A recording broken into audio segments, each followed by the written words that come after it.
ನನ್ನ ಹೆಸರು ಅನಿಲ್ ಸರ್ಗೇವ್ ಅಂತ. ನಾನು ಚಿಕ್ಕೋಡಿ ತಾಲೂಕಿನ ಚಿಂಚಣಿ ಗ್ರಾಮದ ರೈತನಾಗಿದ್ದು, ಟಿಮ್ಯಾಸ್ ಸ್ಪ್ರೇ ಮತ್ತು ಜಿಝಡ್ ರೀ KC3 ಆ ಡ್ರಿಪ್ ಮಾಡ್ಯದಾರ. ಇದು ಸ್ಪ್ರೇ ತೊಗೊಂಡ್ರಿ ಜಿಝಡು ಮತ್ತು ಟಿಮ್ಯಾಸ್ ಸ್ಪ್ರೇ ರೀ. ಇದಕ್ಕೆ ಫ್ಲವರಿಂಗು ಬಂದದ ರೀ, ಮತ್ತು ರೀ ಗಿಡ ಪುಟು ಆಗೋದ್ರಿ, ಎಲ್ಲನೂ ಚೇಂಜಸ್ ಆಗಿಬಿಟ್ಟದ ರೀ ಗಿಡದೊಳಗೆ. ಫ್ಲವರಿಂಗು 7ರಿಂದ 8 ಒಂದು ಫ್ಲವರಿಂಗ್ ಬಂದದ ರೀ ಒಂದು ಇದಕ್ಕೆ ರೀ. ಮತ್ತು ಎಲ್ಲ ಕಾಯಿನೂ ಚಲೋ ಅದ ರೀ, ಮತ್ತು ಗಿಡದ ಮಟ್ಟ ಒಳ್ಳೆ ಕಲರ್ ಅದ ರೀ, ಮತ್ತು ಪುಟು ಆಗಿದೆ ರೀ, ಹೊಡಿಯೋದಕ್ಕೆ ಜಾಸ್ತಿ ಅದ ರೀ, ಗ್ರೋತು ಅದ ರೀ. 10 ದಿವಸದ ಹಿಂದ್ಗಡೆ ಪ್ಲಾಟ್ ಬೇರೆನೇ ಇತ್ತು ರೀ. ಇದು 10 ದಿವಸದ ನಂತರ ಪ್ಲಾಟ್ ಪವರ್ಫುಲ್ ಚೇಂಜಸ್ ಆಗಿಬಿಟ್ಟಿದೆ ರೀ.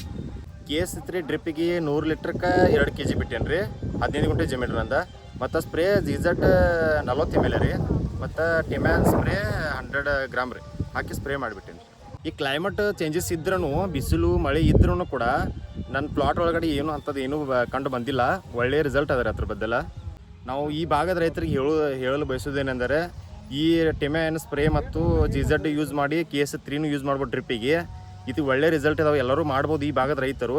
ಇದಕ್ಕೆ ಒಳ್ಳೆಯ ಇಲ್ಡ್ ಇದೆ.